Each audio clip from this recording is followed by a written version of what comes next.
What happens when everything falls away, when those you call on in times of need are themselves calling out for rescue?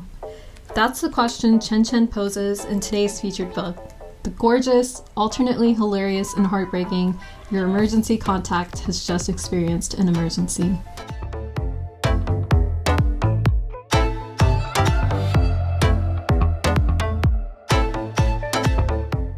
First of all, what a great title.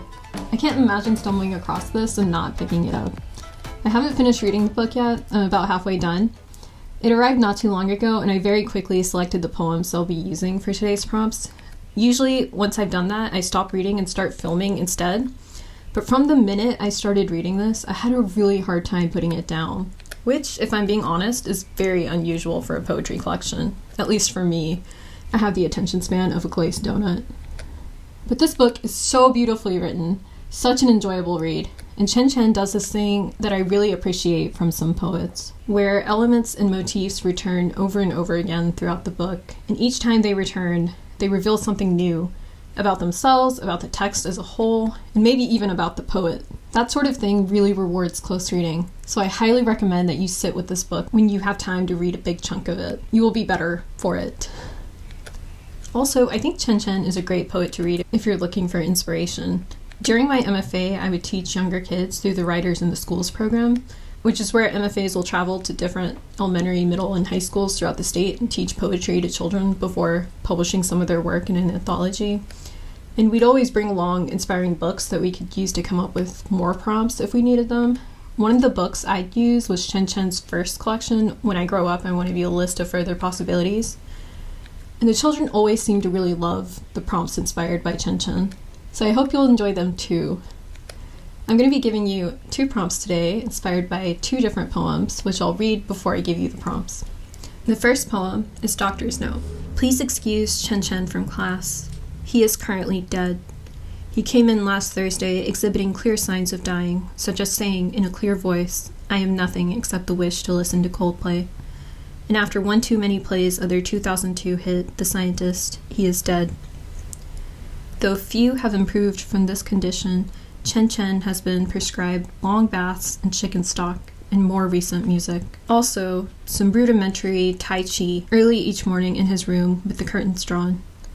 Medically speaking, Chen Chen's current state is very gross. It would be unwise, however, to try to force Chen Chen, physically or with the promise of new Buffy episodes, back into life. It would be unwise and gross to reach out to Chen Chen's parents. They are not his emergency contacts and have exhibited clear signs of wishing he were dead, such as saying, in a clear voice, "You'd be better off dead, better than whatever you are with other men." Of course, after learning of Chen Chen's death, they fell to their knees, into a state commonly referred to as utter devastation. And it was, in a medical sense, satisfying to hear of their utter devastation. But studies show that this state is ultimately bupkis. Studies predict that if Chen Chen recovers, it will take around 3 months for his parents to find his fully restored state unsatisfying. Or, if he remains his remains, they will find themselves fully content with the memory of Chen Chen, their sweet Chen Chen, before he became so whatever he was. They will think of him, so fondly, while sharing a bowl of strawberry ice cream, the last thing they remember him loving. Your first prompt is to write a doctor's note for yourself. Be sure to mention your ailment, what led to it, and what a doctor might prescribe you. All this week, I'll be sharing poems and prompts that engage with the natural world in some way, in anticipation of Earth Day next Saturday. So that's what this next poem is. This is The School of Morning and Letters. Assigned to flurries of dust, assigned to the dead middle of winter in West Texas, assigned to give assignments in a building called English.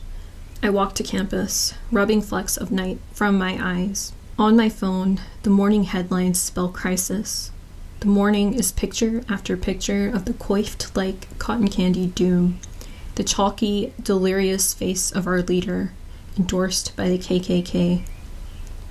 Assigned him, assigned this season of K's and hard C's, I look up and see the dark birds, called grackle, congregating near English. I catch, am caught in the winged weather above food court and student union. I listen to the grackle orchestra of unrelenting shriek. I study the blur of their long-tailed swerving, their bodies like comets, frenzied commas, yet unable, finally, to mark, to contain the wide blue Texas sky. Still, they try. Every beak and claw, every uncombed feather tries, as if the sky were the only fact left, as if the grackles have been told to memorize it, as if someone, someday, will ask them to speak it, this long, blue sentence. So in this poem, Chen Chen does this very cool thing where he imagines grackles communicating with him, and he sees their bodies like frenzied commas in the sky, and the sky is the only thing the grackles are interested in talking about. Your second prompt is to pick an animal you observe often, think about what it might want to communicate to you, and then think about the punctuation or elements of language and grammar you could employ to describe that communication. Commas, semicolons, capital letters, dashes, etc.